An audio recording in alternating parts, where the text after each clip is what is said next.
Okay, well, it is 10 o'clock. So welcome to the Policy Review Committee for Wednesday, March 23rd. I'd like to call this meeting to order. And I would like to acknowledge that we connect with many First Nation communities across our vast regional district, and today are located on the Tk'emlúps-Te territory, situated within the unceded ancestral lands of the Secwepemc Nation. The TNRD appreciates the partnership that we have with Tk'emlúps-Te and respect the territory and land on which we gather today. I'd also like to bring your attention to the fact that we have directors Schaefer, Stamer, Rothenberger, and Roden joining us online. And we're missing Director Bass, but I believe she's unable to join us today. So thank you to all of you for being here, and thanks to those of you for joining us online. So are there any additions to or deletions from the agenda? Seeing none, we'll move on to the minutes. So second. Moved by Director Brown, seconded by Director Kershaw. Any errors or insertions? No, seeing none. All in favor? And that's carried. Director Rothenberger and Roden, I can't see you online, so your votes, I guess, will not be recorded, but I hope that you will speak up if something comes up. Oh, there you are. Thank you. And so the first item on our agenda under reports is 5.1 policy framework. And I believe that is a presentation by General Manager Campbell. Thank you, Chair Sinclair. I don't have a presentation for this, but I'll just give a brief overview, and then if the committee has any questions, I'm happy to take them. And ultimately, staff would like to get the committee's endorsement of this policy framework, and then our hope is to bring this to the next board meeting in April for the board's approval. So we've developed a policy framework to help guide the TNRD's policy process and the ongoing development, review, and updating of policies. This was actually a suggestion that was brought to us by several staff members, just in order to sort of help give staff in the policy review committee a bit of guidance in terms of how we're going about all this work. So we're going to be doing a bit of an overhaul in some ways of our policy structure, the policy manuals, and it's quite a bit of work. And so our hope is that this framework will support that work and the work the staff and the committee are doing. So essentially it outlines the TNRD's policy goals, terms and definitions. So the differences between an administrative and a board policy, some other definitions. It outlines the policy process, the policy review and approval process, and the roles and responsibilities of those involved in all these processes. And so we have a policy guidelines document that's also in the works, which will include a consistent policy template because there's a bit of inconsistency between some of our policies right now. So we want to have a consistent template, and this guidance document will also ensure that there's consistency with our content, format, and processes for our policies. So there's been a great deal of support from staff and the senior leadership team for this. As I mentioned, this was an idea that was brought forward from staff. It addresses the need for us to ensure that we provide context and guidance for establishing policies and ensuring that the policies are relevant, consistent with applicable board directives, bylaws, and legislation. Oh, and one other thing I just wanted to point out that will be a bit of a change is, so all of our board policies are currently publicly accessible on our website, but our administrative policies historically have not been. So the plan, and I note this in the report, previously we had corporate practices. We're now transforming all those corporate practices into administrative policies. Once that's been complete and once staff have undertaken a full review and update of all of the administrative policies, we're going to ensure that all of our administrative policies are also publicly accessible on the TNRD's website. Thank you for the presentation. And are there any questions or points for discussion? I see Director Brown. I just want to say this is a huge undertaking and it's recognized as such, but like you say, it's so very needed in order to make our policies and bylaws and administrative policies actually be consistent. So I applaud you on this. I know it's a big undertaking and it's great. The one thing I had was at the very bottom of page 3, which is page 13 of our agenda. It says that all policies will be reviewed on a 3-year rotation. We need to put reviewed by who? So if we're talking about the committee reviewing them or the board as a whole reviewing them, and I know staff are going to review them as well, but there needs to be some clarification as to who actually does the review. Thanks, Director Brown. And I think, and I hope, and perhaps we can make it clear in the framework that the section about the policy review process, I believe, addresses that. So for administrative policies, that review would be the responsibility of the policy owner, which would be the appropriate staff or department that has responsibility for that policy. The same would be true for board policies. They sort of lie with a particular department or staff person, but then that would be brought forward. All board policies would be brought forward to the policy review committee for review. All administrative policies would be reviewed by any relevant department, staff, or potentially external stakeholders like legal counsel for review. But if there's ways that I can make that more clear in the framework, absolutely. Thank you. Thank you.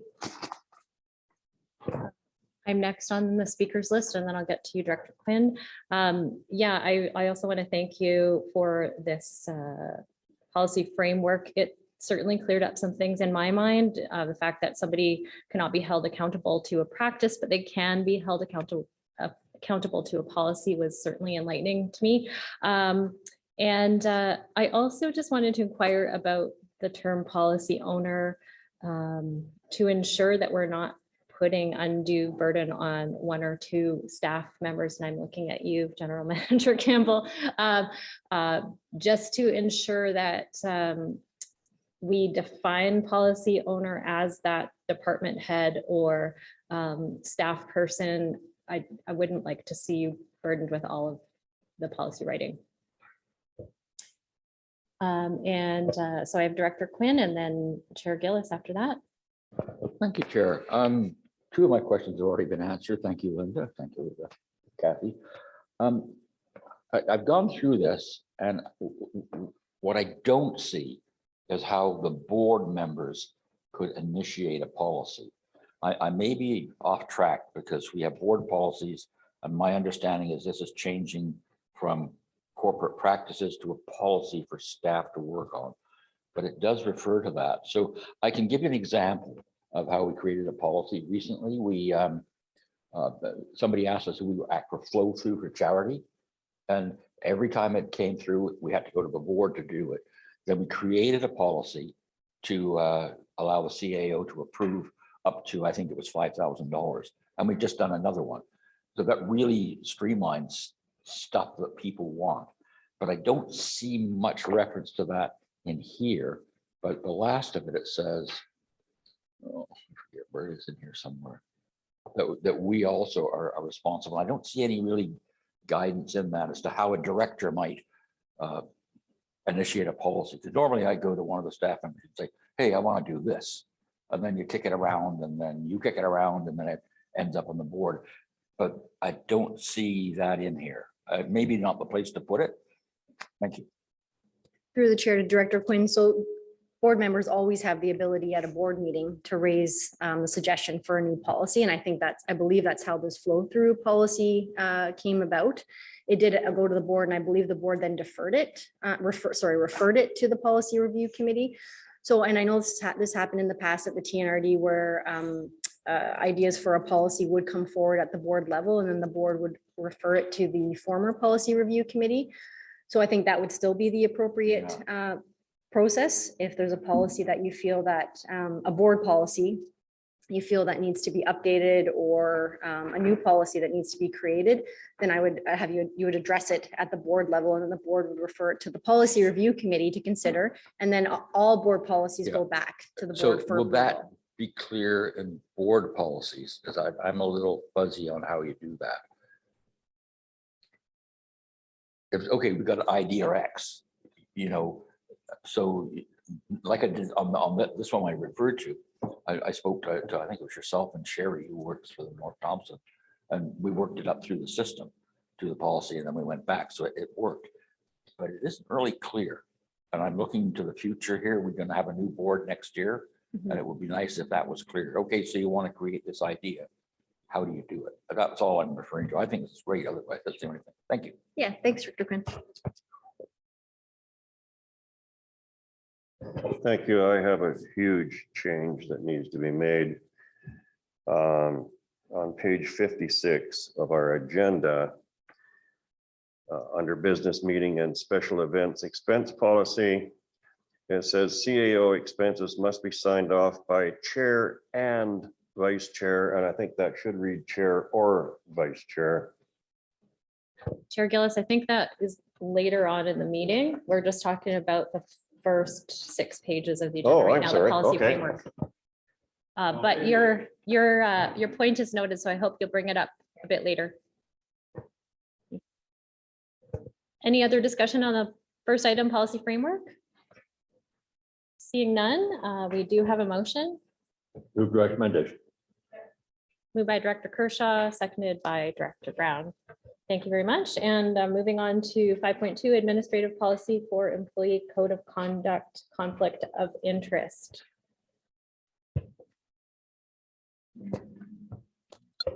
We just did. Excuse me, point Oh, of order. sorry, you're correct. Are we You're voting correct. on that? Thank you. I stand corrected. We need to vote on item 5.1. So all in favor, please. Any opposed? Seeing none opposed, we will move on to 5.2 now. Thank you. Thank you, Chair Sinclair. I'll turn it over to Mr. Hildebrand. Amanda Ellison, our General Manager of People and Engagement, is responsible for this report and updating these 2 policies, but she is away. So we previously had an employee code of conduct policy that was a board policy, and we've now moved that as part of our review into an administrative policy because it's really, employees really come under the purview of operational and the CAO. And what we've also done is separated out the conflict of interest portion of the former policy and created a separate conflict of interest policy. And so I'll turn it over to Mr. Hildebrand if he wants to comment further on those changes and updates. Thank you, Ms. Campbell. Really, these 2 policies are something kind of the foundation of what we need in our organization. Sorry for my voice today, I'm still recovering. And we felt like it was best practice and some of the things that we had seen across other regional districts and municipalities by separating both the employee code of conduct and conflict of interest policies. They are both pretty straightforward. They cover a lot of information. The report that was written by Amanda does walk through the details. Of course, if there's any questions, we'd be open to discuss those with you, but we'd like to get a good discussion going with the committee to find out if there is any things that are areas of concern or if there's opportunities that we may have. Sure. I'll just add something further to Mr. Hildebrand's comments. One of the other things that we've implemented is training around these policies. So there'll be a requirement that any new hires are required to read both these policies and sign off on them. And the plan is to, in fact, get all staff that are currently employed with the TNRD to get them caught up and updated on these policies and have them read and sign off on them.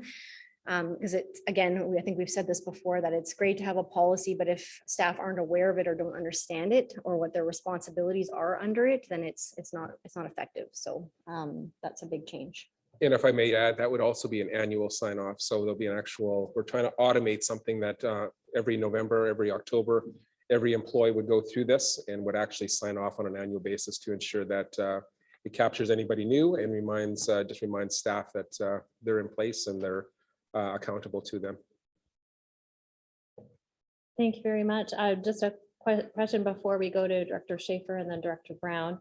And this replaces the handbook, the Standards of Ethical Business Conduct for TNRD employees that was put in place in 2018. Is that correct? That's correct. Okay, thank you. So Director Schaefer. I would like to know if we are going to, when we get a new board, if they are going to have to sign off on this as well for the board one.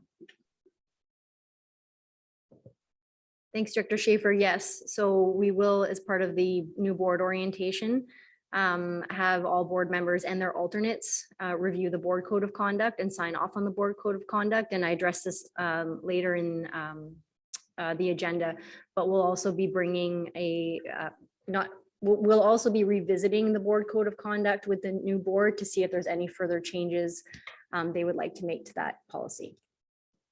Thank you. Director Brown?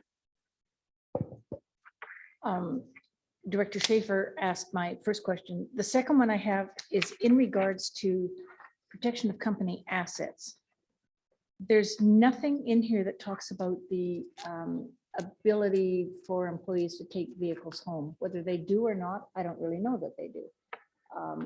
But it's quite common for an employee that's traveling out of town to stop off at home if their home is closer than the board office.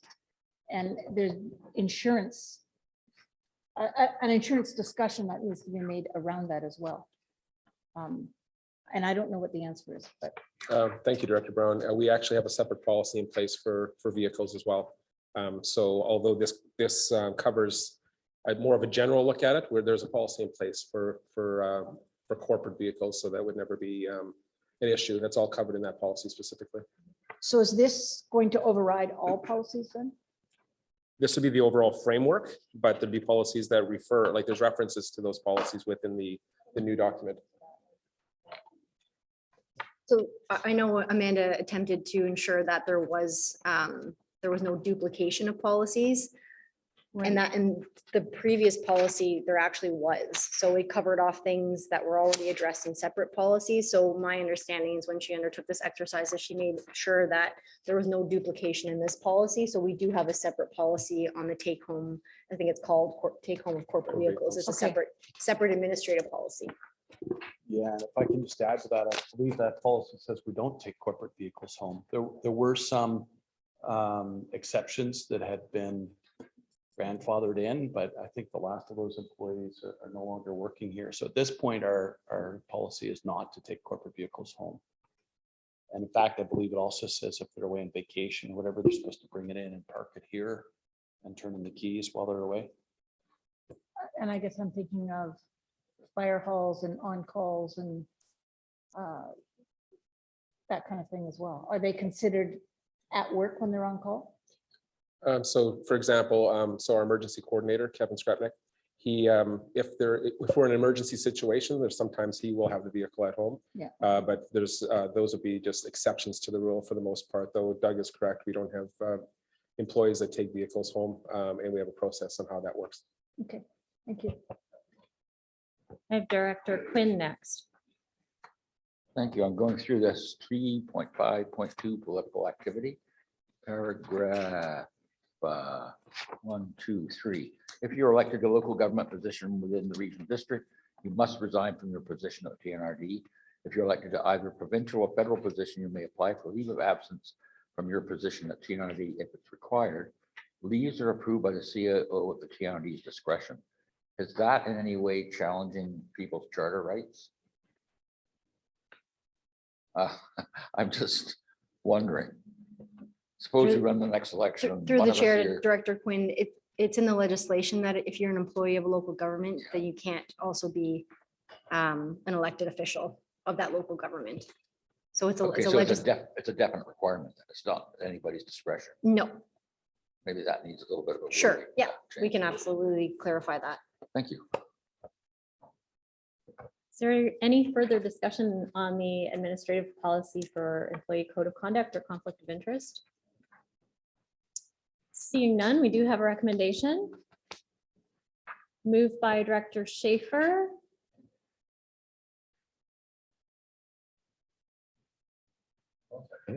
And seconded by Director Kershaw. Thank you, Director Kershaw.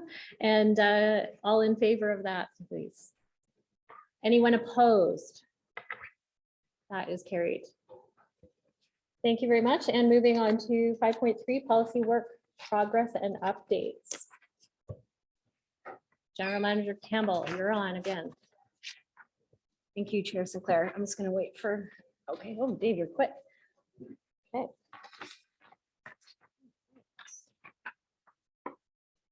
So I mentioned this the last policy review committee meeting that we had, but a working group has been created to address the BDO recommendations.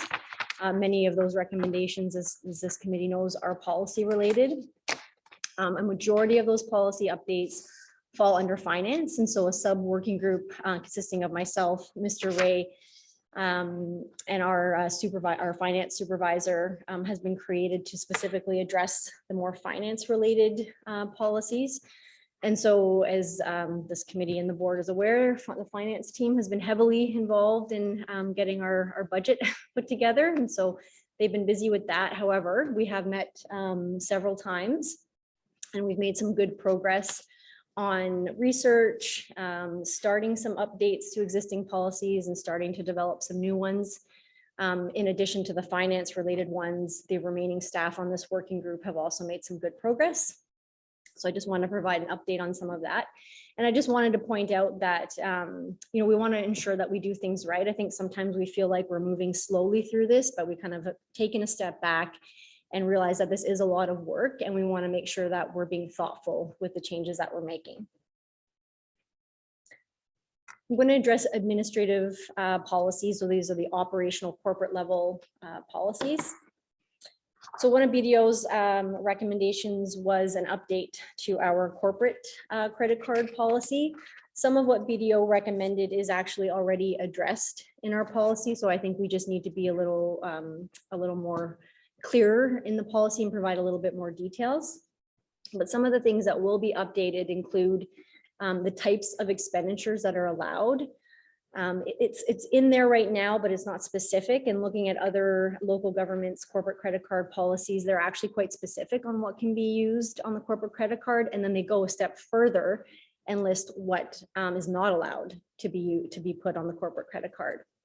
So we've begun a draft of this policy and we're hoping to run that by the senior management team next month. One of the other things we'll be doing is defining credit card limits. This was previously established by the CAO. However, we feel that this is something that should be the purview of the finance department, along with the consideration of who the credit card is being issued to and what they need it for. There's going to be a requirement built in there that's not in there right now, that there must be detailed itemized receipts with all submissions. There's also going to be a requirement around lost receipts. So if you don't have a receipt, you're going to have to go through a little bit of some due diligence, try and get a duplicate receipt from the vendor, try and somehow prove that what this purchase was for. And if that fails, then you're going to have to sign a declaration that you've done everything you can to find the receipt and what the purpose of the purchase was. One of the other things that we've built into this draft policy is penalties for non-compliance. So there was previously nothing in there about penalties around not following this policy, and we will build that in. And along with this will come training for all staff that have a corporate credit card. So meal and travel expense policy. Currently, we just have a meal expense policy for staff. So we're going to update this policy, and it's going to include not just meal expenses, but travel. It's going to cover travel as well. So mileage, so kilometers, meal per diems. It will address things like transportation. So ensuring that when staff are traveling for a conference or for business, that they are choosing the most economical mode of transportation. Similarly for hotel accommodation, looking at government rates, ensuring that we're choosing economical accommodation. A requirement for detailed itemized receipts. A requirement for individual receipts. So previously there would be occasions where perhaps, myself and Scott and Doug were at a conference and Doug would put the meal on his credit card for all of us. This creates a lot of difficulty, especially for the finance department, trying to divide up where to associate that particular expense. And so we're going to be asking that staff each use their own corporate credit card or pay with their own card and just expense individually for their meals and travel. And again, we'll be building in penalties for non-compliance. And we're also going to be outlining the policy objectives. Part of the training that we'll be doing with staff is ensuring they understand, what the purpose of this policy is and just trying to be conservative when you're traveling or attending conferences on TNRD business. So business meeting and special events policy. This is a new policy that was brought in under the former interim CAO Randy Deal. And it was to address not attending conferences. It was to address, more business meeting meals or special events.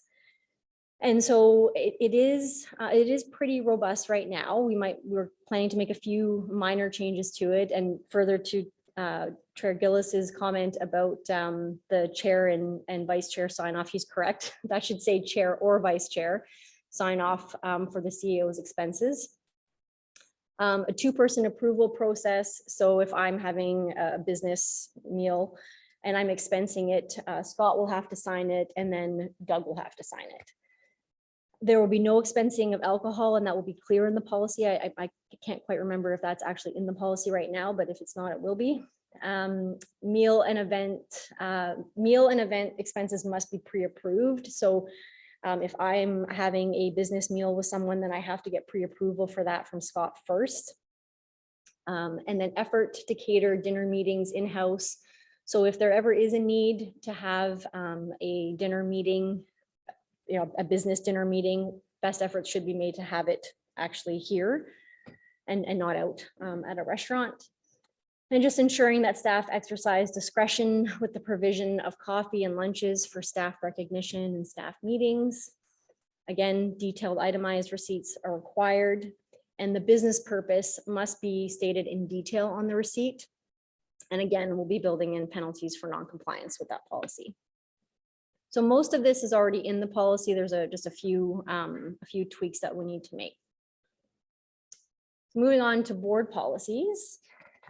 So one of our key priorities, and it is probably the one that's taking up the most time and is probably the most work, is a new procurement policy. So we're looking at a new updated delegation of authority bylaw. Basically, right now we have a delegation of authority bylaw and a schedule to that bylaw that addresses procurement. And our plan is to align ourselves with the majority of other local governments and have a separate, robust procurement policy. So we'll still have a delegation of authority bylaw, and it'll reference our new procurement policy. We're also, along with that, that will result in a new contract management and contract execution process. So board expense policy. This is a fairly new potential policy that we wanted to run by the policy review committee. We do not have a draft of this. This is just something that we're proposing right now. So we have the board remuneration bylaw. And after doing some research with other local governments, most local governments have a remuneration bylaw that addresses compensation for elected officials. And then there's a separate policy that addresses expenses for elected officials. And this makes a lot of sense, because if we need to update something related to expenses, then we don't have to update a bylaw. We can just simply update the policy. So what we're proposing is to separate out the two going forward, and we'll have the remuneration bylaw as a bylaw, and we'll have a new board expense policy. So it will incorporate some of the same provisions as the staff meal and travel expense policy, such as addressing meal per diems, mileage, travel, transportation, hotel accommodations, the same economical and conservative approach to traveling and hotel accommodations, but with additional provisions, some of which were previously in the board remuneration bylaw. So addressing communication allowance and also addressing conference allowance attendance. And I just want to emphasize that, and it's outlined in further detail in the report, that putting the potential for putting a set amount for individual directors to attend conferences and courses is not meant in any way to limit or take away elected officials' abilities to participate in training. We know the importance, and staff feel the same way about attending conferences and networking. It's really just formalizing into a policy what Mr. Ray and the finance department budget for each year with attendance at conferences. And I don't know if Mr. Ray wants to address that any further or comment on that. I don't have anything specific. I just generally, as we're pulling the budget together, I look at the conferences that are typically being attended and try to anticipate the costs for, you know, the accommodations and travel and per diems and so forth. So it's really just, I think, trying to formalize that in a policy about what will be covered and what won't, and try to put some fencing around it just to make it reasonable. Thank you, Mr. Ray. Yeah, in our research, we found that most local governments do have in their board expense policy, do have some language around a maximum amount.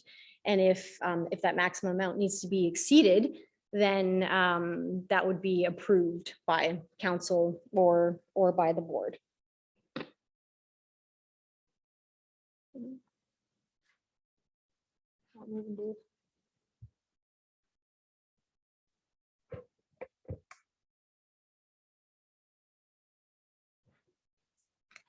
Moving on to the disclosure, what we call whistleblower policy. This was another recommendation that came out of BDO report. So that is currently being. Excuse me, before we go to that, can I ask Doug a question? Director Schaefer, go ahead. I'd just like to ask Doug what our expenses are now on an average for year for conferences and that. What have we been budgeting and what have we been expending? Thanks, Director Schaefer. I'll let Mr. Ray chime in, but this is something that we've been looking at, obviously, as we've been preparing the budget and looking at past years. So 2020 and 2021 are not good comparators given COVID. We weren't really traveling for conferences, but if we look at 2019, and I think we might have years further back than that, I believe $60,000 was budgeted approximately for electoral area director travel, and about close to 85,000 was actually spent. And so this year, Mr. Ray has budgeted, I believe, he can correct me if I'm wrong, about 55,000 for electoral area director attendance and travel to conferences. Yeah, I'm allowing for a bit of an increase over what we saw in 2020 and 2021, when a lot of the conferences were either canceled or only put on in a virtual sense. But you know, it's hard to know exactly how many will be in person this year. But I've generally tried to break it down, as I said before, by conference, how many people are likely to be attending, and what the travel costs will be, what the hotel costs will be, cost of meals for the week, and so on. And that's basically where I arrived at as a budget. Okay, if we expended, if you budgeted 60,000 in 2019 and we spent 85,000, this year sounds like we're going to be going to each one in person of the conferences. Why would we be expending 55,000, which is less?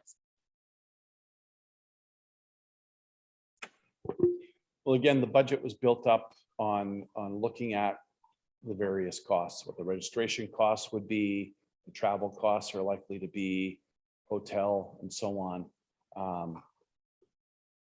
You know, I expect that there might be a little bit more. Sorry.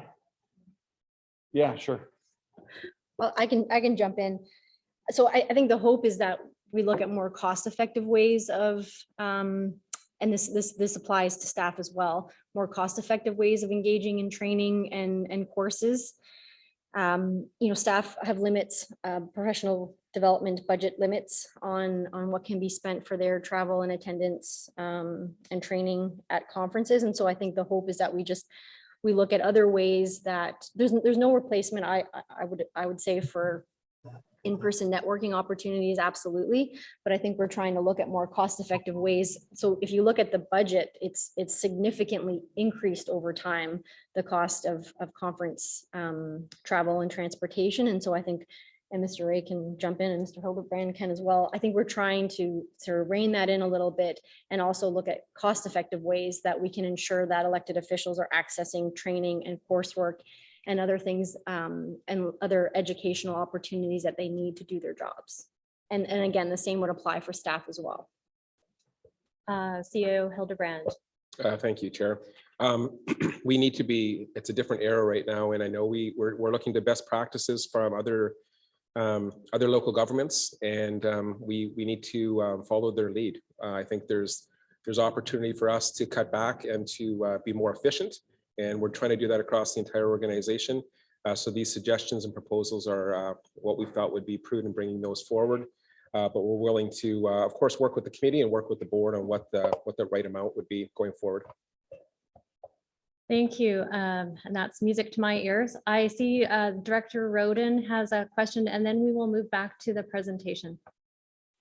Thank you. Correct me if I'm wrong. I think there was some discussion, I cannot recall where, but it was recently about looking at, now that things are opening up, for example, FCM, SILGA, UBCM, there was some talk, I think, about directors who were not going to be running for re-election in October of this year, not going to things like UBCM. I certainly, that's a discussion we've had in Ashcroft, and we have sort of said that if you're not running for re-election in October, why would you be going to UBCM 4 weeks earlier? So I think that there was a feeling that there might be some savings there because people would not be going because they're not going to be running 4 weeks later. CEO Hildebrand. That's certainly a discussion that we had as senior staff as well, and it was something that we were going to bring up. So thank you for bringing that forward, Director Roden. Oh, and I see Director Brown has her hand up, and then we will move back to the presentation. I worry that this board may not go to conferences when in fact there are some people that should be going to conferences. We've got to watch the idea that everyone comes fully prepared for a 4-year term. Not everybody is fully prepared. They have to rely on the education provided through our organizations and associations in order to understand what the role of a board member is. And I would hate to see that lessened in any way because of a few dollars in the budget. The primary concern should be education of the board. Point taken, Director Brown, and I think there's a balance in there somewhere of still being able to participate in the conferences, but doing so in a fiscally prudent way. So back to your presentation. Oh, yes. Participation in the conferences also includes the networking. And when you have brand new board members or ones with little experience, that networking is absolutely crucial to a board member. To suggest that maybe a virtual conference would be the equivalent of that, it just isn't. That is my opinion. Fair point, and yeah, I wasn't suggesting virtual, but we'll move back to General Manager Campbell's presentation. Thank you, Chair Sinclair. And just to sort of wrap up the previous comments. So this is just a policy that we've proposed, based on BDO's recommendations and our, following our strategic plan for ensuring that we follow local government best practices in everything that we do. So this is it's a board policy. So we will bring a draft to the Policy Review Committee for further discussion and debate and input. And it will ultimately, of course, go to the board for consideration and approval. I see we have a question from Director Quinn. Can that wait until the end of the presentation, Director Quinn? I just wanted to make sure we get through all of our material here. Thank you. Thank you, Chair Sinclair. So this was the whistleblower policy. Some changes proposed to this policy was a strong recommendation from BDO and in their report. It is currently being reviewed by the People and Engagement Department. A lot of work did go into the development of this original policy, which I believe we brought forward in 2020. But we're looking at, what ways can it be strengthened? Are there gaps in the policy? And if there are, how can we address those? So some considerations being given to an independent whistleblowing mechanism. So right now, the policy covers internal reporting or whistleblowing. And so we're looking at, is there an external mechanism if someone is not feeling comfortable reporting misconduct or fraud or whatever it may be internally. However, we just would caution that it would still require Tnre involvement. It couldn't fully be an external process. We're also looking at other mechanisms for reporting. So right now, the requirement in the policy is that it has to be reported in writing. However, we're just looking at it, can someone report it via telephone, which they could, but of course we always need in situations like this to have written documentation. So it would just require the person that's receiving the verbal report to ensure that they have written documentation. We're also looking at providing greater detail and clarity around the handling of complaint processes for specific individuals, for example, the CAO. So in Vancouver, City of Vancouver's whistleblower policy, they actually have a specific process for where the allegations are against the CAO. It would go to a particular, it would go to the department head of the legislative services team, then it would go to the chair and it would be addressed in a closed meeting. So there's quite a bit of detail about what that process would look like for the CAO, and there may be other positions that we would look at as well to provide some further clarity around. And then just further defining the roles and responsibilities. Right now, it defines the roles and responsibilities of primarily HR and the CAO, but there's other staff, and the board obviously is involved in this process as well. So just providing a little more detail around that. And so we hope to bring proposed updates to that policy to the next policy review committee meeting. And when I'm finished the presentation, if there's any thoughts or input that you'd like to give us now to take back while we're working on the draft, we happily take those. So the board code of conduct, it was recently reviewed and updated by the policy review committee, but there is a new legislative requirement. UBCM has undertaken a ton of work on board code of conducts. And I think some of that has resulted in this new legislative requirement that I don't think is enforced just yet. I believe it sometime this spring.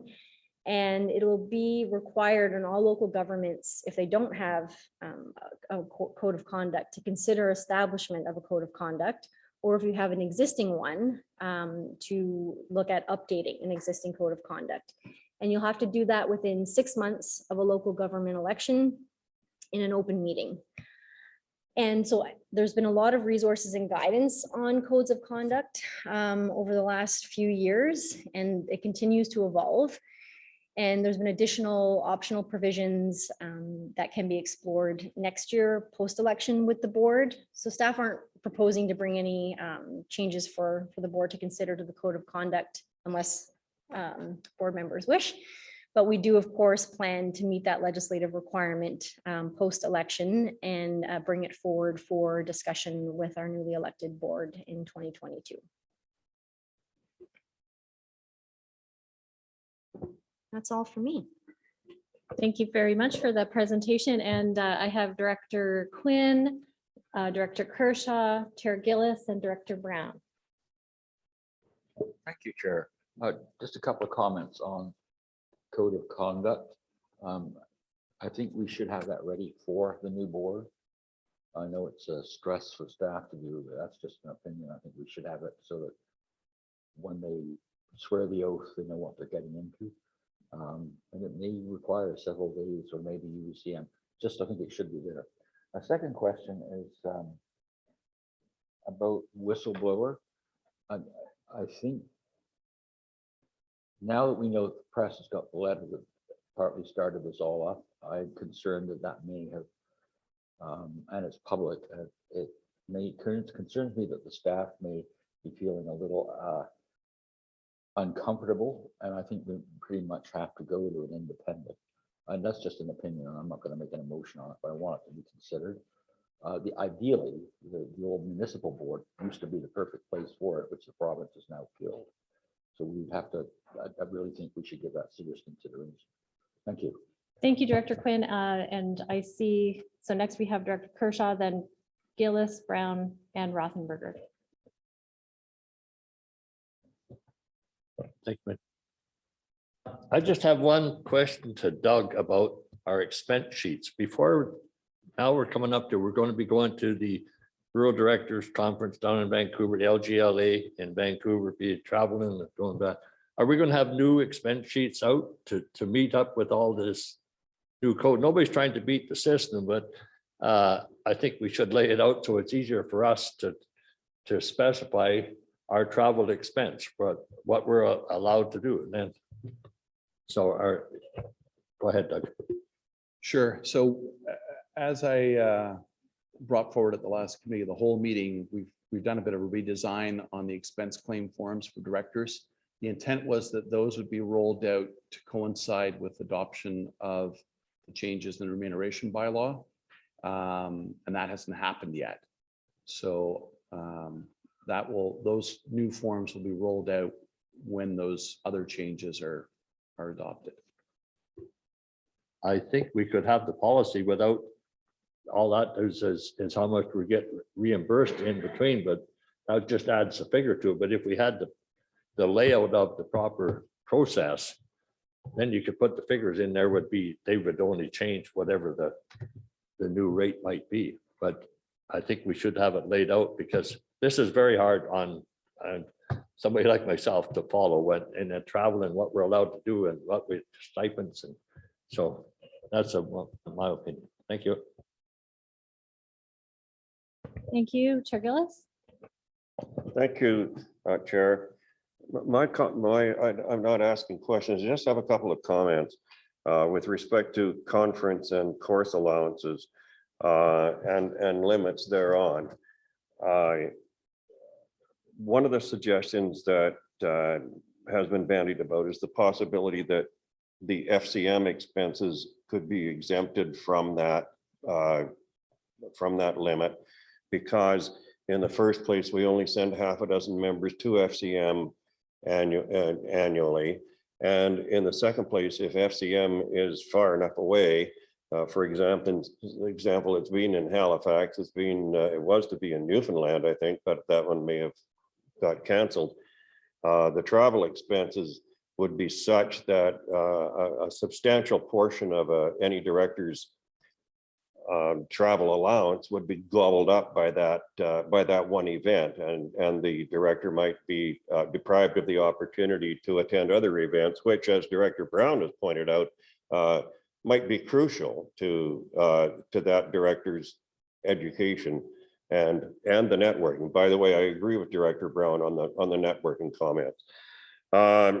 The other thing is there could be a possible exemption on specific training courses. Maybe they should be external to the limits because we're talking about a conference/course allowances. Maybe the conferences, while beneficial, may not be as required, as urgently required as the educational functions. So there might be some consideration given to allowing extra for the educational events. And finally, two more things that we say we're exploring more cost-effective ways of achieving these things. And if we're establishing a budget, which it sounds to me as if we're establishing a budget now, which is some $30,000 less than 2019's expenses were, in the hope that we might achieve more cost-effective ways of delivering these things. It seems to me that if those savings are not achieved, then each director's budget may be very easily gobbled up by a couple of conferences, and nothing will be left for such things as educational and training events. So I think I want to be very, very cautious with that and maybe examine that a little more carefully. And the last comment I have to make is with respect to CIO Hildebrand's comment that we need to follow the lead of other local governments. And I do agree that we should certainly look and see what other local governments are doing. We should most assuredly pick up more effective ways of doing things where other local governments have discovered them, and we haven't. But I think we're in danger of being overly persuaded by what other local governments may be doing. And I just would urge you not to lose sight of the fact that we may very well ourselves be doing things better. And it's not necessarily a good move on our part. It may be in many cases, I agree, but it's not necessarily a good move on our part just to jump into a new policy because that's what other local governments are doing. End of my comments. Thank you. And over to Director Brown. Thank you. I didn't stop through or ask the questions throughout the presentation. So there's a number of comments in here that I don't know which should come first, but one of the first ones was in the corporate credit card policy where we talk about supporting the documentation. I agree with that. But when somebody has signed the declaration once that they don't have a duplicate receipt, that should kind of be a heads up for us. And if we're looking at a zero policy, having them do that 3 times before we get them to revoke or cancel the thing, it should be the first time. Let them not find a receipt the first time, but the second time, it not only should be not paid, it should start a progressive discipline file, because that would be, in my mind, a problem employee. When we're looking at a zero policy for this kind of stuff, we need to make this a little harder for them to override the system.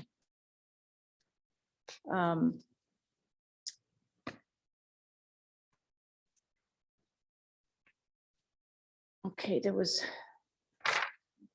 sorry, I've got notes all over here. When we talk about that dinner can only be, or whatever the expense can only be approved with your supervisory's signature, sometimes, and I cannot think of an example at this point, but sometimes you're in so deep into a conversation or in a whatever with somebody talking about an issue, dinner may not be able to be approved ahead of time. And again, I can't think of anything, but if it's many conferences and meetings, I have missed events because you've gotten involved with somebody else and you're figuring out, I don't know, a program or in the middle of a deep conversation, and it can't always be approved by your supervisor ahead of time is what I'm trying to say.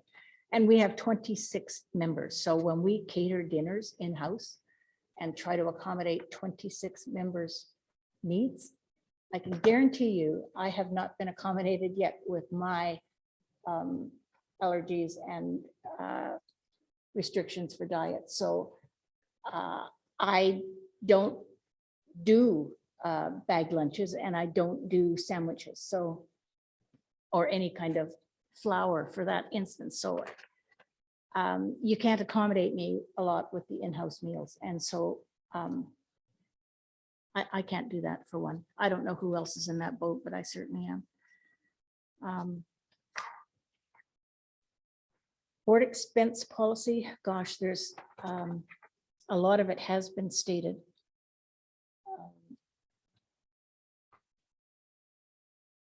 And I won't repeat that. I just worry that we're trying to fence us in maybe a little too tightly. And our needs should not be based on the budget. Our needs should be based on the needs of the board member, and the budget should perhaps follow that. And I understand that we need to reduce our expenditure overall, but I think there are other things we need to look at just other than educational for the board. One of the things that Chair Gillis talked about was a difference between educational events and conferences. And I couldn't figure out what you were talking about, because for me, the conferences are educational events. And some of these educational pieces are not provided anywhere other than through the conferences. So I think they're valuable. The whistleblower comment, I worry about an independent whistleblower mechanism because I know with organizations I've worked with before, it usually is because only of the CAO. If there is an issue with the CAO that you cannot come to the board. On the other hand, an independent whistleblower has to report back to the board. They have to report back to somebody. Somebody has to set the agenda and somebody has to chair that agenda. And an independent whistleblower cannot do that. So there's some good things to it, but it's not the be all end all because it still has to sit back at the board chair.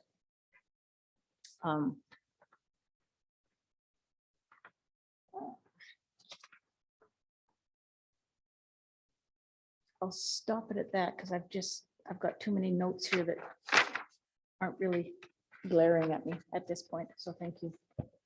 Thank you, Director Brown. Next, I have Director Rothenberger. Then I'm next on the speakers list, then Director Roden and Director Stamer. Director Rothenberger.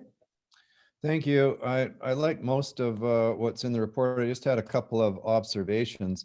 One is in the report to the board that came through the agenda, there was reference to remuneration and setting up an independent body to review remuneration. I'd be curious to know where that came from, because my observation of that approach over the years doesn't always work very well. One I recall when I was in City Hall, we gave it to a citizens committee and the recommendations came through that were so outrageously high that we rejected it anyway. And it is the board, local government representatives that have the unenviable task of setting ultimately remuneration for themselves. It's certainly an imperfect system, but I would just suggest that the idea of an independent review be approached very cautiously, and it's very difficult to make it foolproof. So I'd appreciate any comment on that as to where that is coming from. Secondly, on per diems versus receipts, in the outline for the requirements for staff to provide detailed receipts, it seems to be inconsistent with the proposal for per diems for meals for the board, in that my understanding of the plan for board per diems is that board members would still be allowed to submit meal expenses by per diem rates only without having to provide receipts. That concerns me. I know straight per diems are more efficient in processing expenses, but they're certainly obviously much less precise. And my feeling is that receipts should be required for meals as well, and that per diems be a guideline for maximum possibly expenditures, or at least a replacement when receipts might not be available. But my feeling is we should really focus on receipts for board as well as staff. Could I get some thoughts on that from staff? Through the chair to Director Rothenberger, the recommendation or suggestion perhaps that the review of the remuneration be undertaken by an independent body comes out of UBCM's guide, best practices guide.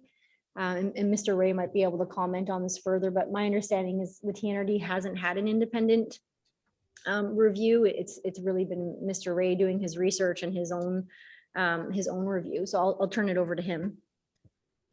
Yeah, certainly. So, as you're aware, even before I was working for the TNRD, the board had included in the remuneration bylaw that there would be an increase annually based on CPI. So it was, and that's common through the other local governments in BC that I've talked to tie a cost of living increase to a third-party objectively created measure of what that cost of living might be.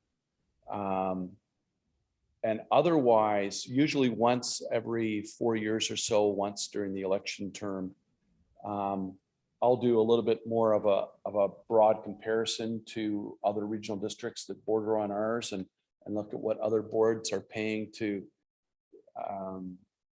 get a sense of where we fall. It's not necessarily definitive, but the strategy long-term has been to try and sort of match an average of those so that we're not necessarily leading, but we're not necessarily lagging on remuneration. And in the best practices guide that UBCM published, they do quite a bit of discussion on the importance of properly remunerating public officials, elected officials. And a lot of it has to do with making sure that people are willing to run and that they have the economic ability to run, and that you're not excluding portions of the community from feeling like they're able to. And so I guess what I'm saying is in the time I've been here, generally it's been me doing that once every 4 years or so. And my recommendation that I've discussed with Ms. Campbell here is that perhaps the next time we do it, which would come after the election, it might make sense to have an independent consultant come in and do it so that it's just a fresh set of eyes. And it's not always just me doing that analysis and providing the information, but it wouldn't be every time, but once in a while, I just think having that fresh set of eyes and a fresh opinion would reinforce the integrity of the information that's coming to the board. Well, okay, fair enough. I guess I could accept that if the review was in the form of looking at what's going on elsewhere and various factors that would affect remuneration. But you come forward with those reports on an annual basis, sometimes based on CPI, sometimes with added considerations. I think for most years the CPI is a good approach. That's a reasonable way to go. But the fact is the board does what it wants with your recommendations. And ultimately it's the board's choice. So if you're saying that, yeah, every 4 or 5 years we should have an external look at it to see where we stand and what's gone on in the outside world and so on, yeah, that would be useful information, but not to expect that some third party is going to be able to definitively tell us what the board is worth in a given year and what should be done. No, that decision does lie with the board. You're absolutely right. Does that satisfy your comments, Director Rothenberger? Well, I'm still curious to know if there was any comment about per diems and receipts when it comes to board, particularly meal expenses, which would be the main one. Yeah, and in response to that, I mean, it's something we could definitely look at. Per diems are a commonly used method of claiming expenses. It's not just about the efficiency for staff, but again, for the directors themselves, when you're traveling at a conference, trying to keep track of all those receipts can sometimes be troublesome. And so setting a per diem rate that seems to be a reasonable rate where you're not going to be out of pocket for expenses that you're incurring in order to fulfill your duties as a director, and yet it's not going to be excessive either, makes sense. And the intent was to, with this latest proposed remuneration bylaw, that those rates be made a maximum that would be expensed regardless, whether it's in the form of a per diem or not. There could be some cost savings, perhaps, if we had everyone always handing in a receipt. It's something we could look at. but it's not common practice. Well, am Thank I correct though in seeing a discrepancy between the approach for staff versus the board? Through the chair, Director Rothenberger, you are correct. I believe our current meal expense policy does require itemized receipts, which is why I have it listed here as something that will continue on. But maybe with our proposed changes to the meal per diems, we'll be eliminating that.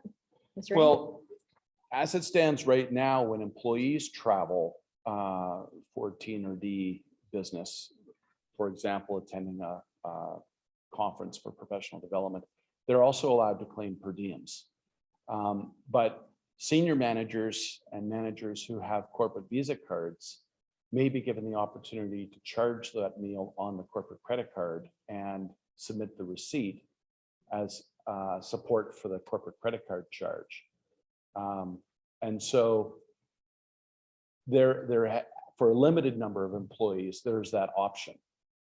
With the idea of the corporate credit card is meant to allow for them to cover those out-of-pocket expenses without having to unduly empty their own bank account and wait to get reimbursed. So there is the ability for employees to claim a per diem as well. Thank you. And I have a few questions, comments next. And Director Roden, thank you for your patience. You're next after me, and then Director Stamer, and then we're going to Director Brown again. So my comments are as follows. With the exception to credit card limits, it's outlined here that it would be an exception and very rare. I wonder if we might consider, in addition to a two-person approval process, make one of those a board member, or also have a board member, just so that someone on the board is aware in these very, very rare exceptions. So just something to consider. Supporting receipts must be itemized. I'm hearing that, but I don't know if I saw that in the report here. So if we could just clarify that, that would be great. And then there's a statement in this report that staff must exercise discretion with provision of coffee or lunches. So I just wanted to point out that's quite unclear, and it depends on what your background is. Like if you're from a large private corporation, you might have a very different perspective of what what is applicable or appropriate than if you come from a small nonprofit organization, for example. So I don't know if there's a way of clarifying that or making it less subjective. And I also wondered about gift cards. If we have addressed that, if we plan to address that, let's say a staff person bought $100 gift card for a cafe and then used that for their expenses, they would not get receipts for each transaction. So either a provision in the policy that gift cards are not to be used or will not be reimbursed, or some sort of tracking mechanism if there are situations where it's appropriate. Is that something we're looking into, the gift cards? Chair Sinclair, we are. We've just been trying to find where where the gift cards fit. I think we're moving towards the no gift cards because it's very difficult to keep track of what expenses or purchases are being placed on a gift card, with the exception of gas cards, which are different from gift cards, is my understanding. But Mr. Ray might want to add some comments. Yeah, so typically where I've seen use of gift cards have been in instances of some of our library programs where they're providing them as prizes as part of the programs they're putting on. And occasionally, like I think at Christmas time, the solid waste management have provided, small gift cards, coffee cards to the contractors who manage the transfer stations and eco depots on our behalf as a little thank you. And that's just how they found the easiest way to provide that kind of benefit. The the point that was brought forward by BDO in their report was that we need to have, they didn't necessarily say no gift cards. What they said was, we need to be very careful of tracking. So when they're purchased, who did they go to, where did they go, and making sure they're all fully accounted for. And frankly, my thought on that is that's a lot of work and a lot of opportunity for errors to occur if the information doesn't flow properly. And it's easier to simply say no gift cards.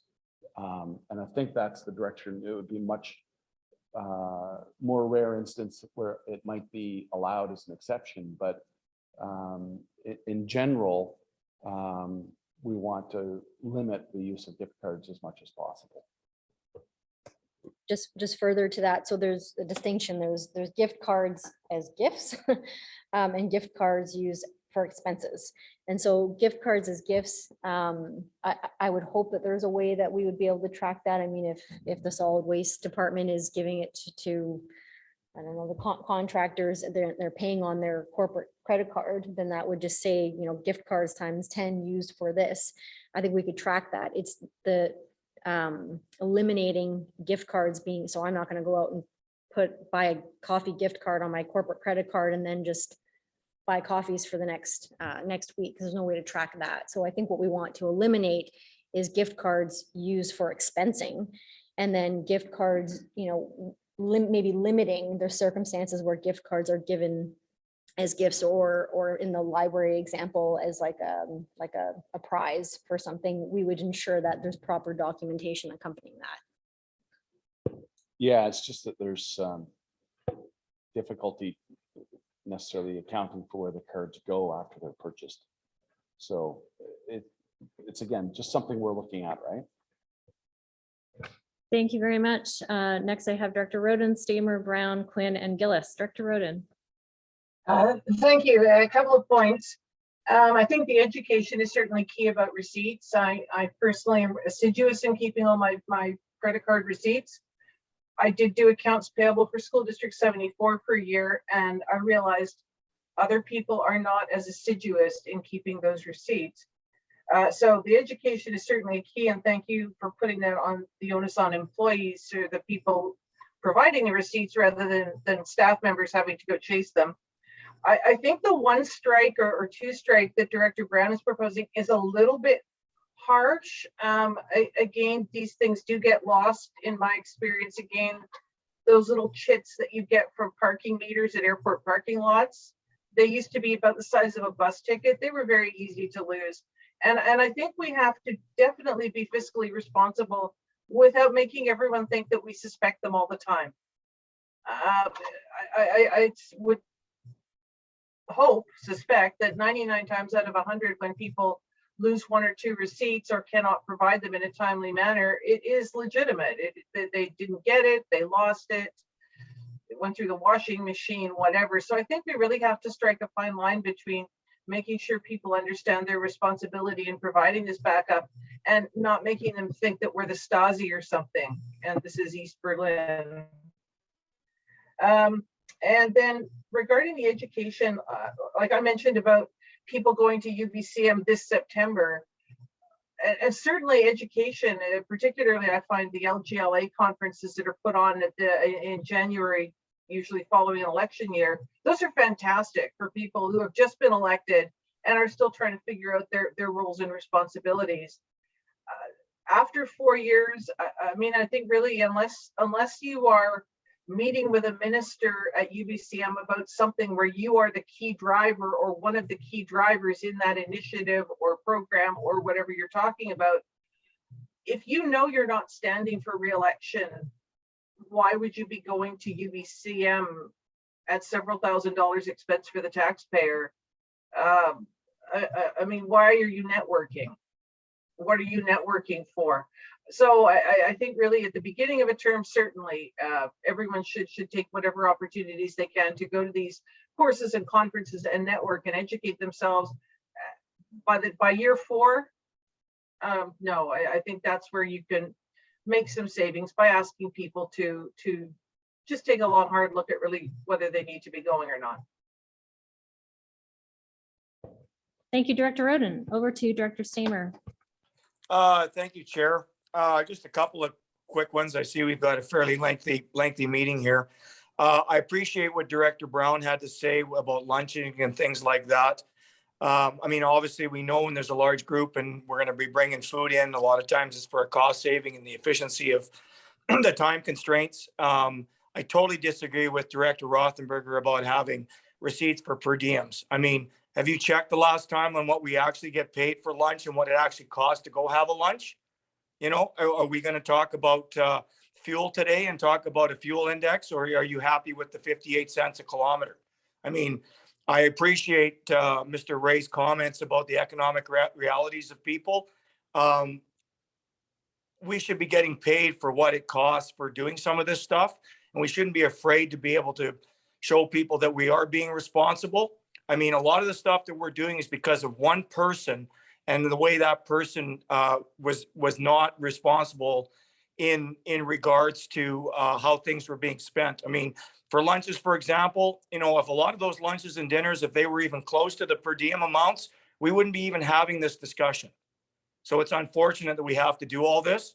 I do agree with Director Ray or Mr. Ray about the other eyes, looking at, you know, whether it's every 3 years or 4 years of looking at the CPIs. I think that's more than fair. But again, you know, like the gift card thing, I know I'm kind of all over the board here, but unless we've got something specific for years of service, retirement, or even a prize, all those things should be budget items. So whether you use a gift card or you use a check or whatever you use, I mean, there should be ways of tracing it backwards. And I think I agree with Director Roden. If there's a receipt for parking for $5 and you're down in Vancouver and you lost a receipt, fair enough. That shouldn't be a big deal. But I totally agree with the credit card thing, where there shouldn't be any reason why something like that is being used for something over and above what's already in the limit. There shouldn't be any reason for it. I think we can keep it fairly simple. And I appreciate the work that staff has done so far in trying to put this all together. But again, you know, we're talking about little things that in most cases, it wasn't at a board level. Most of the things have been fairly straightforward and it's been explained, it's been accountable, it's been transparent. I don't think we have to totally flip everything upside down just because of one person that ended up doing things that should never have happened in the first place. Thank you. Thank you, Director Stamer. Over to Director Brown. Yeah, I wanted to talk initially about the independent review that Director Rothenberger brought up. And I agree with what he was saying in terms of most of the places I've been at that have had an independent review of board remuneration and expenses came back way too high. I have never seen an independent review that has not come back too high. And I think we can handle that in-house by looking at having a standard, gold standard. In other words, when we go out to look at other districts, we use the same standard for everything. We don't determine, well, this time we want to pick CSRD and I don't know, City of Kelowna because they have some rate we want. If we use the same standard every single time and are consistent in that standard, then we should be okay. We don't have to follow, but I think we need to be consistent in that. That was one of the biggest things. I can't remember my second issue, but thank you. Thank you, Director Quinn. Thank you. This is about going out to an independent review. Regional district depends on volunteers to do much of our work. And I would suspect that cities do the same. I don't know. So if you get a group of citizens and charge them with, have a good hard look at what you're paying your municipal directors or your municipal councillors or mayors on that, and then you reject it out of hand after they put all that work in, it kind of makes you look foolish. So the ultimate bottom line is the voter. And our job is to do what we were elected to do, set those rates. And I can guarantee you, if it's too high, the voters will throw you out the next election. And yeah, so that's it. I can guarantee you it. So it does put a I'm not kind of sure what the word it stops us getting too greedy. And that's the way it should be. But I really think we need to have an extremely hard look about going out to an independent review, unless, regardless of what they come back with, we're willing to accept it. Then it will be okay. But we can't just trash volunteers after they do all the work we ask to do them because it's too much money. I just don't think that's fair to volunteers. Thank you. Thank you. And in conclusion, Chair Gillis. Thank you, Chair Sinclair. Just a quick comment on the gift cards. Please don't eliminate them completely. I think it could be a case of throwing the baby out with the bathwater. I know that it takes some effort to keep track of them and make sure that they were used for legitimate purposes. But there are legitimate purposes to which those gift cards have been put. And I fairly recently had a staff person talk to me about a situation where he had come upstairs and got a gift card and given it to a contractor's employee who had gone way above and beyond what anybody should ever have to do, in a most disgusting situation. So I think they're valuable for occasions like that. And the fact that they're, you know, it would be easier to eliminate them doesn't mean that that's necessarily the correct way to go. Thank you. And I see we have one more speaker, Director Schaefer, and then we have a recommendation. I'd just like to talk about when we're going out, like Director Quinn said, to volunteers to review our wages or our stipends. I don't think it should be volunteers. I think we should be going out and getting a professional to do it, not volunteers, because like he said, it upsets them. And the other thing I'd like to say is I agree with Director Stamer wholeheartedly, because I think we're going too far to the left. Thank you. So we do have a recommendation before us. Oh, General Manager Campbell first. Sorry, Chair Sinclair. There were just a couple of comments on the business meeting and special events policy. So I just wanted to clarify that this policy actually does not apply to board members. It's an administrative policy that was brought in under interim CAO Randy Deal back in 2020. So it's to address specifically staff business meetings and special events.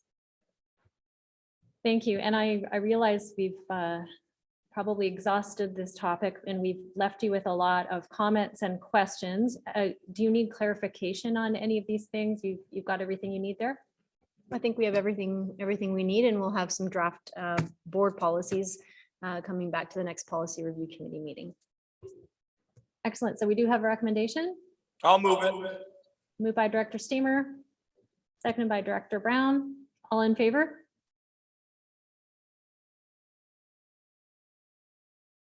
Director Rothenberger, are you opposed?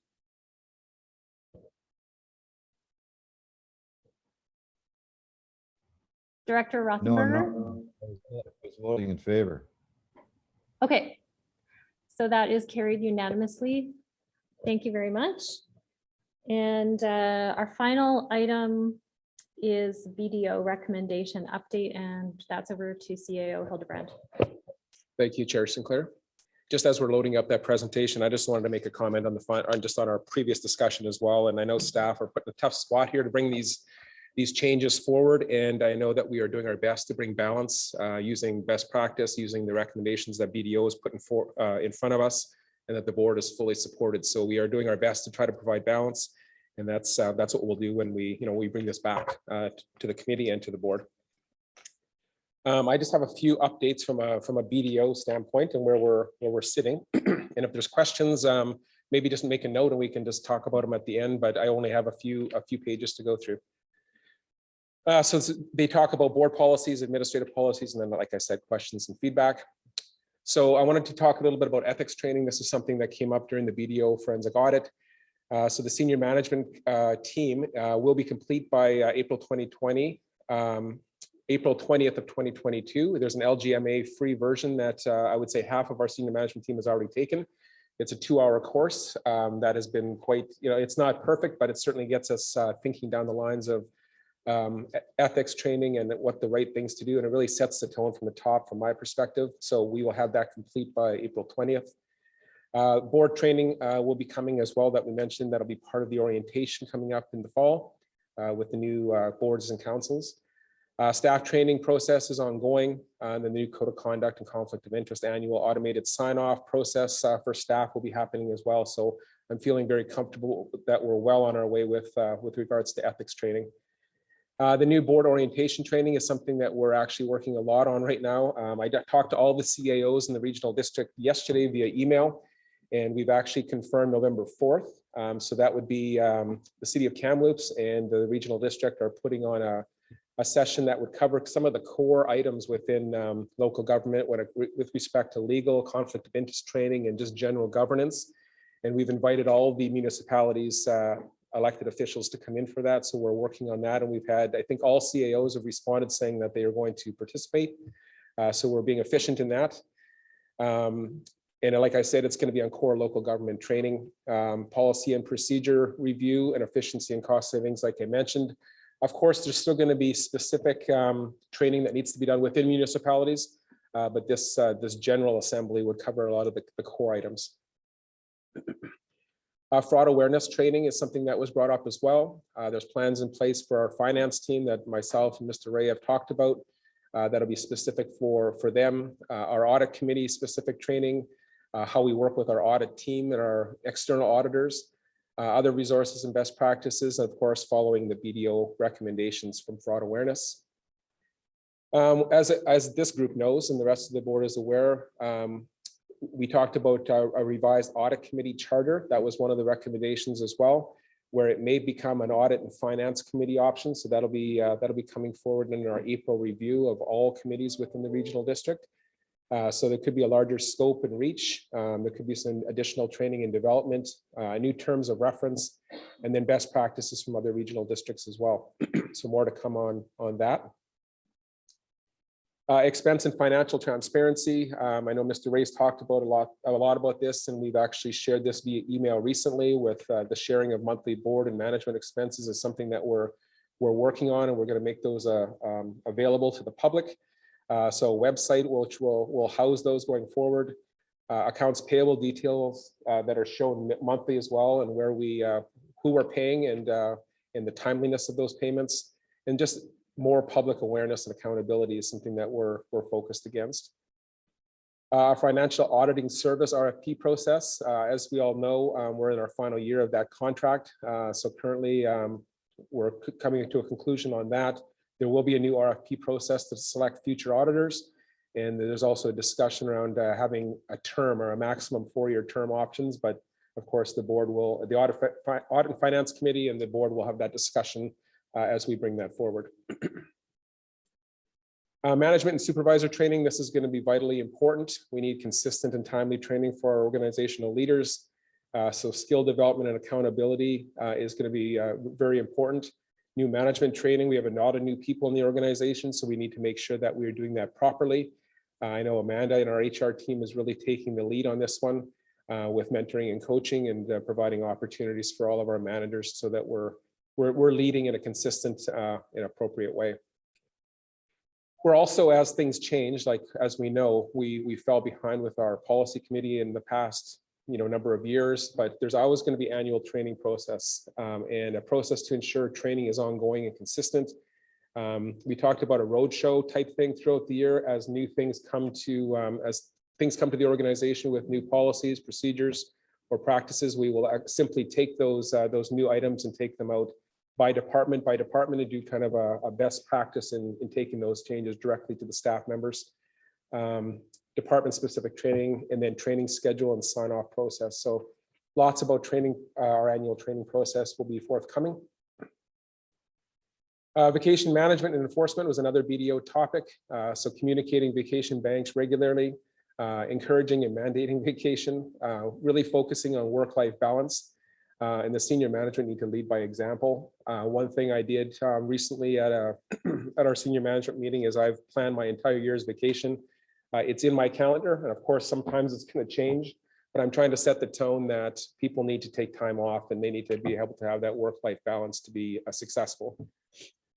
360-degree performance reviews was another important topic. The CAO process is first priority to be completed every 2 years. One idea we had was to have a led by the board select committee for the CAO process. We're working through what that would look like.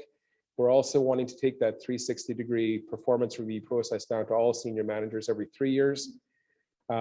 So we feel it's a best practice. Something that we can do in-house once we get the process going. And I know Amanda's spending a lot of time on that going forward. So more to come on that.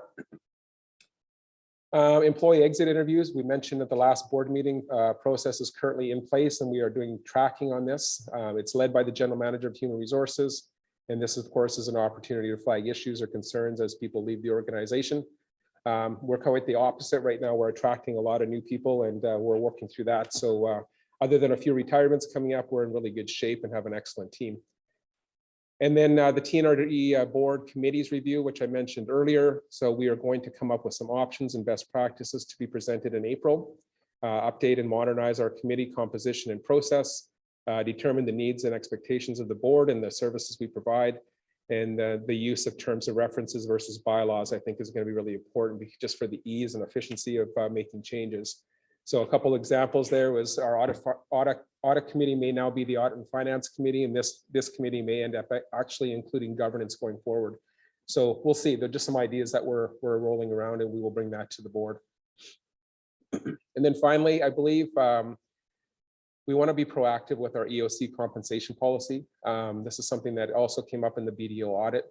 So we're proposing a new compensation structure similar to the provincial exempt staff, a change from to a 1.5 time rate pay versus double time for evenings and weekends. And we want to lead by example on this one, and we would like to bring this proposal forward.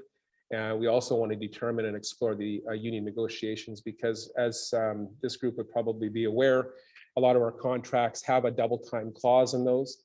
And I think that's where the double time came for the current EOC compensation policy. So we're going to work through that process and see where we can shake out to come. But I know the provincial staff follow a 1.5 time rate pay for evenings and weekends. And then finally, the board remuneration and travel policy. We talked a bit about that today. This will be coming back in June of 2022 at a board meeting. It's basically separation of indemnity and expenses while streamlining the process. I know Director Kershaw brought up the expense reports as well. We need to find an efficient way to do that, and the sooner the better.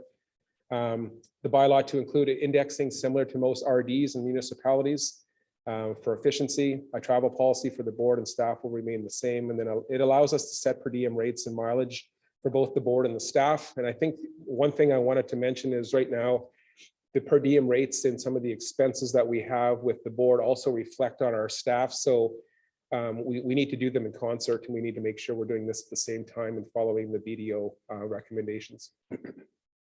So I think that was it. Is there any questions that you may have on any of those updates? I see Director Quinn has a question. Thank you, through Chair to Mr. Olivan. The educational course you're kicking around with November the 4th. When is the inaugural board meeting this year? Prior to that. November 3rd. Yeah. So I was just wondering if we got ourselves dug into a hole where they have to go on a course, but they're not sworn in. no, we've got it all lined up, and we're doing a lot of planning and It's not on planning my around. That. calendar yet. That's why I asked. No, And just the other question is for that, in the educational thing, all board members, not just new ones. Because it that's going to be our wouldn't hurt us recommendations. to sit down and go through it again. Oh, I'm sorry. Yeah. Yeah. So I recommend that all board members attend that, not just the new guys. Gotcha. Or ladies or whoever. Call it a refresher for us. Yes, I think that's a Thank good you. idea. Director Brown. I was thinking maybe all the male ones could be retrained, but just to comment that to staff, this whole policy issue has taken a lot of time and effort, and even though there's still a lot of kinks we need to work out, and I, for one, am very critical of this. I just want to say I appreciate the work that you're putting into it. So I'll still be critical, but thank you. I wouldn't expect anything less, and I know that we are working hard on this. It is a priority for us. I'd like to echo that as well. It's certainly sets my mind at ease to know that so much hard work is going on behind the scenes and that we're moving in such a positive direction after going through some not so positive stuff. So thank you again to our staff for that. Are there any other questions? Chair Gillis? I don't have a question. I just want to comment, but that my other comment that I wanted to make has now been preempted by Director Brown and reiterated by yourself, Chair. Yes, thank you for all the effort you put into this. And I am very proud of what this board and this new staff have accomplished over the last 3 years. You make us proud. General Manager Campbell. We're all making comments. I just want to say, and this is related to the recent comments from Director Brown and Chair Gillis and Chair Sinclair, that I think our hope going forward, and Mr. Hildebrand probably has comments as well, is for us to be leaders in policy, in our policies and our processes. I know it seems like some of what we're doing is an overhaul, or perhaps like an extreme response to what happened in the past and the BDO recommendations. I think we have to respond to BDO's findings and their recommendations. We absolutely have to. The board supports that, staff support that. But in addition, some of the work that we're doing goes beyond the BDO recommendations. It's just good governance, and it's just good public service. And so I'm hoping, and I know Mr. Hildebrand is hoping, that we get up to a place where we have regional districts reaching out to the TNRD for our best practices. So I think we're going to be leaving this year and this board with a good legacy of being leaders. So. Well said. So moving on, is there any new business for today?